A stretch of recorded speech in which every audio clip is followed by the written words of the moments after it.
ప్రజలకు నేను అభివృద్ధి చేయాల్సిన అవసరం ఉంది, హైదరాబాద్ మీరు నిధులు ఇవ్వండి అని వారు చాలాసార్లు నాకు విజ్ఞప్తి చేసిండ్రు. తప్పకుండా నిధులు మంజూరు చేస్తానని చెప్పి ఈ వేదిక మీద నుంచి వారికి నేను విజ్ఞప్తి చేస్తున్నాను.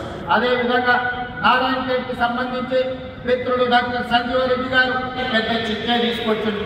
వాస్తవంగా వారు మాట్లాడాల్సిన అవసరం ఉండే ఈ వేదిక మీద, కానీ నాకు రేపు ప్రధానమంత్రి గారితో నీతి ఆయోగ్ సమావేశం ఉన్నది.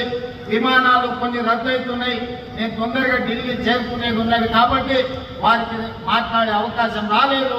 కానీ వారి విజ్ఞప్తి చేసిన టూరిజం, ఎకో టూరిజం సంబంధించి కానీ, అదేవిధంగా బసవేశ్వర సంగమేశ్వర సాగునీటి ప్రాజెక్టు విషయంలో కానీ, అదేవిధంగా వారు 150 ఎకరాల భూమిని కేటాయించడం, ఏదైనా ఇండస్ట్రీస్ మా నియోజకవర్గానికి తీసుకురావాలి అని వారు అడగడం జరిగింది.